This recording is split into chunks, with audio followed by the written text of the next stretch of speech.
we welcome again back Professor Wiggins. He's going to talk about mastoid and petrous apex. So welcome, Dr. Wiggins, Professor Wiggins. Sorry about that. We're going to talk about the mastoid and the petrous apex now and review this complex pathology at this area.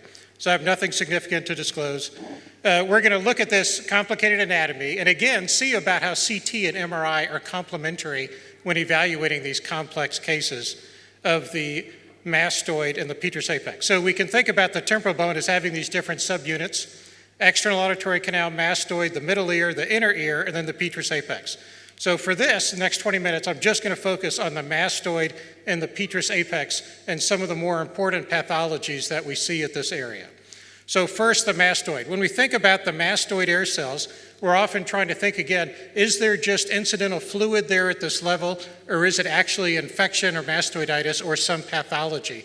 Do we have a marrow replacing process? Mets, myeloma, lymphoma, leukemia, plasmacytoma, e.g. sarcoid, whatever the patient has a history of, we're thinking about then a marrow replacing process for those cases. And we're thinking again about subtle osseous changes.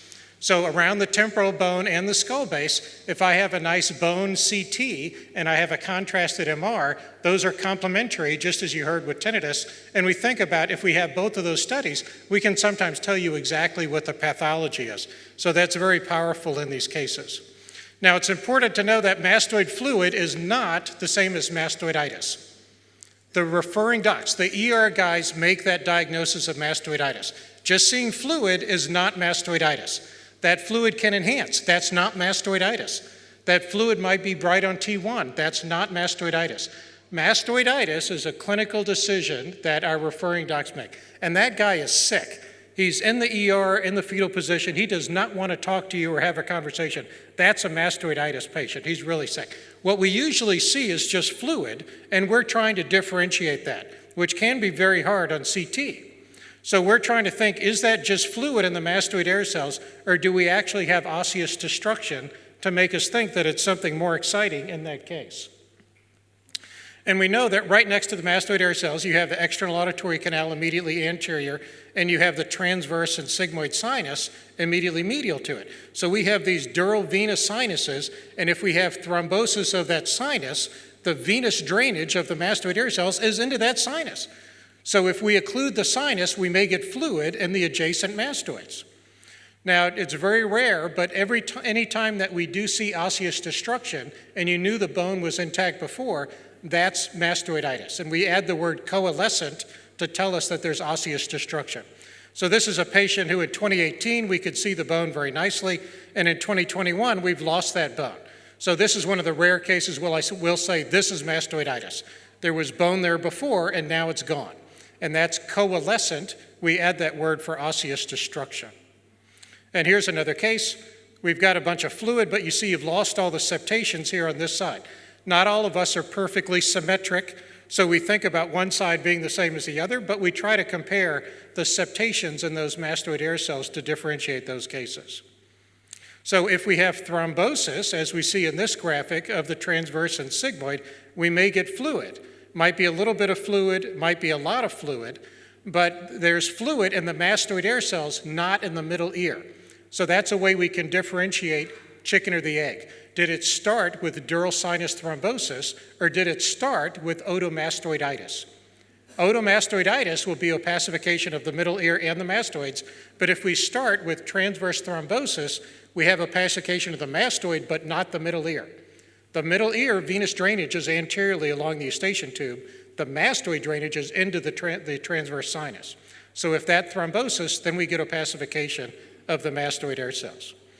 So like in this case, we see thrombosis of that transverse sinus going over to the jug and a lot of ipsilateral mastoid fluid on that side, but not in the middle ear because that's not draining venous into the transverse sinus. And here's that same case. Here's the axial T1 pre. And here's the post. We see a lot of thrombosis of that thrombosed dural sinus. And if we do a collapsed view MRV, here we see we've lost the transverse, and we've lost the transverse over the sigmoid on the other side. Here's a case like we just saw. If the patient has pulsatile tinnitus, we might be thinking about a bunch of blood vessels. If you see a bunch of little tubes going through the bone back before there, we might think about that in that case. So if you get dural venous sinus thrombosis, the venous collaterals try to form, they go through that bone, and we may see a change in that bone. So here's 2018, that bone was attacked, and in 2020, there were a whole bunch of little tubes going through that bone. That was that dural venous fistula, a whole bunch of extra blood vessels. And we did an MRA, so on the collapsed MRA, we saw very nicely all those extra blood vessels on that case on that side, a good appearance for a dural venous sinus thrombosis with AV fistula, an extra connection at that level. And if we have otomastoiditis, that infection can spread in any direction. So it may go medially through the IAC, it may go superiorly, may go laterally, may go down through the mastoid tip and have an abscess under the SCM, or Bezold's abscess, if you like to name stuff after people.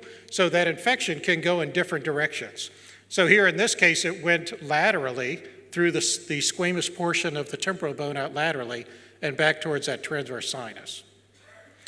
So we have an important differentiator. So if you're a lumper or a splitter, if you separate these pathologies, for us in the temporal bone, acute and chronic is kind of the same as infectious and inflammatory. So under infectious or acute, we pretty much just have acute otomastoiditis, or if there's osseous destruction, we have acute coalescent otomastoiditis. Under the chronic side, those are the inflammatory pathologies. So if you separate your pathologies in that way, either acute or chronic or infectious or inflammatory, we can think about those very differently here in that spectrum of pathologies. So here's a case where we had otomastoiditis and some ossicular destruction. So we might think, is this a cholesteatoma in this case? But if the patient's really sick, he's got fever and a white count, and we have an infection spread along a different course, that may be going in a different way. So if this is spreading up through the tegmen, the roof, we may get cerebritis of the brain at that level. So now we had a brain abscess that actually came from otomastoiditis, infection of the mastoid air cells that went up. And we can get cholesteatoma at that level. Again, it's just skin in the wrong place. So here in this graphic, we see a cholesteatoma that's right behind the EAC. As that expands, you can imagine it going into the external auditory canal. And it's going to look like a cholesteatoma at any other location. So in this axial graphic, you see how close that is to the transverse sinus and the external auditory canal. So if we have an expansile lesion of the mastoid air cell on CT, again, CT and MRI are complementary, so I go do my MR, and I see that this is iso to muscle on T1, and it's a little bit bright on T2. That's a great appearance for a cholesteatoma, and diffusion is going to help me make that diagnosis. Now, if that erodes into the external auditory canal, we have a little bit of cholesteatoma tissue that's left behind in the surgical bed. It's sometimes called a mural cholesteatoma at that level. It's residual cholesteatoma that's left behind. So here in this graphic, we have a large cholesteatoma that's in the mastoid air cells. So as that erode into the external auditory canal, you can imagine all that debris coming down externally. But you're left behind with a cholesteatoma rind, a mural cholesteatoma. So the patient, I had a lot of pain and pressure behind my ear, and I woke up one morning and all this wax had come out of my ear and the pain and pressure was gone. So it looks like one of those mastoidectomies that you just heard about. On imaging, it'll look like a canal wall down mastoidectomy, but that's what we're looking at, a mural cholesteatoma. So on imaging, if you imagine a case where you had a big cholesteatoma, over time it eroded into the external auditory canal, but there's a little bit of cholesteatoma that's left behind. And the surgeon needs to go in and scrape that out, otherwise the cholesteatoma will reaccumulate at that level. So here's a case. I had this case, and just like Dr. Mukherjee's discussion, we're thinking, is this a canal wall up or canal wall down? So I called up the surgeon and I said, hey, I got this case. I looked at the temporal bone. It looks like a canal wall down mastoidectomy. And he said, no, he's never had surgery. And I said, no, I'm looking at the imaging. He's had a canal wall down mastoidectomy. And this is where we had the discussion about a mural cholesteatoma. It looks like a canal wall down mastoidectomy, but you had a cholesteatoma that eroded into the EAC, and the cholesteatoma debris just came out at that level. But this mural cholesteatoma, like a lemon rind or orange rind, is left behind in the surgical bed. So that's a mural cholesteatoma from an automastoidectomy. There was a cholesteatoma in the mastoid tip that broke into the EAC, and all the debris sloughed out at that level. So that's what we're usually talking about with the mastoid air cell, either infectious or inflammatory stuff or cholesteatoma. It's just skin in the wrong place. So we can get a cholesteatoma in different locations. Now, the petrous apex is another great example of if we have both a bone CT and a contrasted MR, I can sometimes tell you exactly what that pathology is without doing a biopsy or anything else. So we do have some pseudolesions we want to be careful about sending our surgeons to potentially biopsy, but we have some pathologies that you can guess exactly what it is with a CT and an MR. Now, the jugular bulb sometimes has slow flow and it might look like a mass. So every now and then we get a case like this that's referred for biopsy of a possible skull-based metastatic lesion. And on MR, it might look very confusing. If you had just done a CT, you would see that one jugular bulb is big and one is small. It's just asymmetry of the jugular bulbs at that line. But if you have slow flow, turbulent flow in those veins, it might look like a lesion at that level. Another common pseudolesion we see is air or fat in the petrous apex. So this is, again, another leave me alone lesion. This is where it's very important to think about, are you doing fat saturation on your post-contrasted imaging? So if you don't do fat saturation on an MR, it might look like an enhancing lesion. And again, you have to put the T1 pre right next to the post and compare them side by side to see what was bright before you gave contrast. We may have fat on both sides. We may have air on both sides. But when you have air on one side and fat on the other, that may be very confusing on the MR if you don't pay attention to your fat saturation. So 10 to 15% of us have asymmetric aeration of our petrous apices, so we want to be aware of that. It might look like there's marrow fat on one side and air on the other side. So we want to look on CT, it's pretty obvious, but if you do an MR and you don't do fat saturation after contrast, it might look like an enhancing lesion, but it's actually just fat in the petrous apex. So next is effusion. We can get incidental fluid in an aerated petrous apex, just like in the mastoid tip and the mastoid air cells that we talked about. And this is another leave me alone lesion. So here in this graphic, we just see incidental fluid if the trabeculae are still intact, and we don't have expansile changes to the bone at that level, and the patient's asymptomatic, I'm probably going to think this is just incidental fluid. We may do an MR to try to confirm, is it dark on T1 and bright on T2? It may enhance, but again, that's not mastoiditis, and that's different than apical petrusitis, the infection or gratinegros, where you have deep face pain from the fifth nerve, your sixth nerve is out, and otorrhea from the ear. That's gratinegros or apical petrusitis. And we can have a cephalocele if we have extension of the trigeminal cistern going back posteriorly towards that level. So here's a graphic, especially in patients with intracranial hypertension. You may get very big oculomotor cisterns along 3 and very big trigeminal cisterns or Meckel's caves that may erode back into the petrous apex. So that's a petrous apex cephalocele. And embarrassingly, 30 years ago, we sent our surgeons to biopsy one of these cases, and it came back normal dura and neuronal elements. And that's when we started thinking about the petrous apex cephalocele. So learn from my pain. Don't send your neurosurgeons to go operate on these cases. Here's a CT on top and the correlating T2 MR on bottom. You have this benign kind of scalloping, and you see that it communicates, it connects with the trigeminal cistern or Meckel's cave. So that's a very important differentiator for us in those cases. Next is cholesterol granuloma. Just like we talked about in the middle ear cavity, this can happen in the petrous apex. It's old blood products. The surgeons talk about kind of fat globules or crystals when they take it out.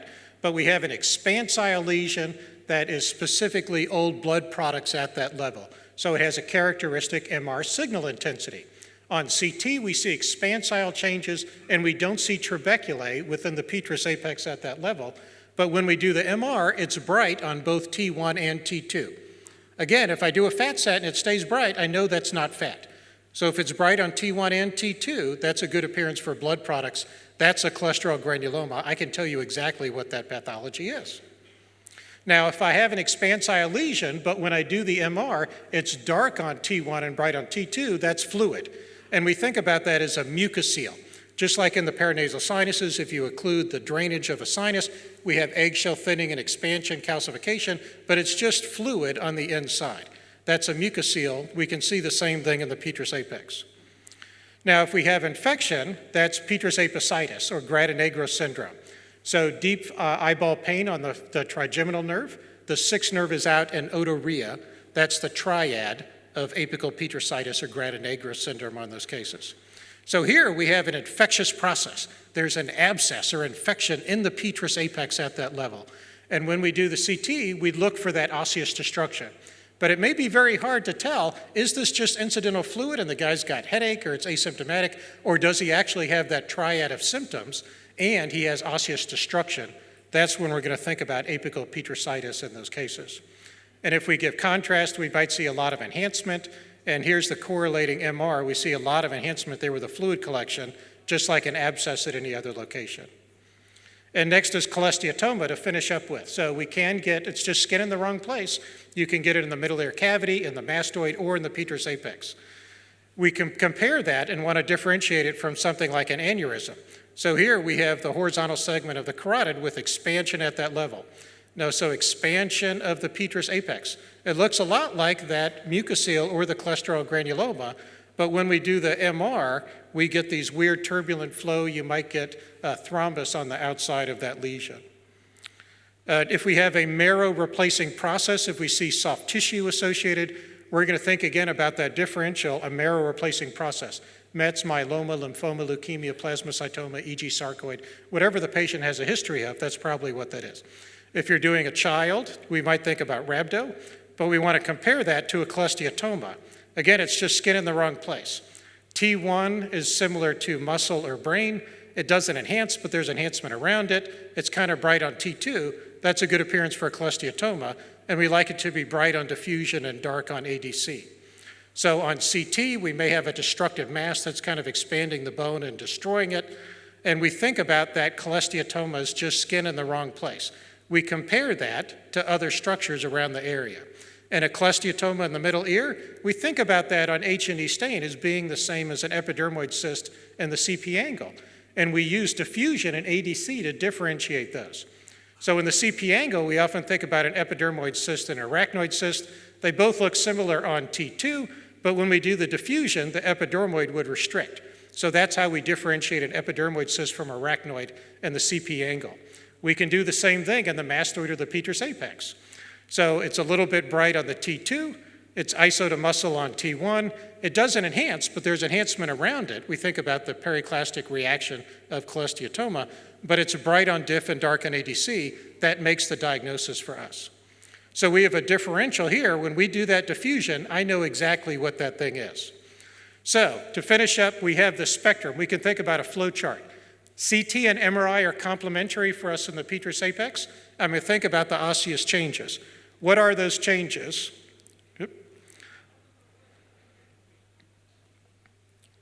Are those changes destruction of the bone? Is it expansion of the bone? Or are there no osseous changes? That's an important differential for me. If it's destruction, I'm going to see, is there an associated soft tissue mass? If there's a soft tissue mass, I'm going to think about a neoplasm. If there's no soft tissue, I'm going to think about apical petrositis and ask if he has the granonegro syndrome, the triad. If there's expansion, I'm going to do the MR and look for diffusion restriction. If it's restricted, that's cholesteatoma. If it doesn't have restriction, then I'm going to check that T1. Is it bright or is it not bright? If it's bright on the T1, that's cholesterol granuloma, and I want that to be bright on the T1 and the T2. If it's not bright, then I'm going to check, does this connect with the trigeminal cistern or Meckel's cave? If it does connect, that's the encephalocele. If it does not, then we might be thinking about a mucocele at that location. And lastly, I'd look and see if there are no osseous changes. Then I'm going to check the MR. Is it bright on T1? If it's bright, that's fat. I can do a fat set and prove that it's fat and it goes away. If it's not bright, then I'm thinking this is probably just fluid. Is it dark on T1 and bright on T2? So this is a flow chart we can use to think about pathology in the petrous apex and how we can see clearly that CT and MRI are complementary. If I have a bone CT and a contrasted MR, I can sometimes tell you exactly what that pathology is. That's a very powerful thing for us to be able to do on cross-sectional imaging. So that's a review of some of the more common pathologies we see in the mastoid and the petrous apex, and I thank you very much for your attention.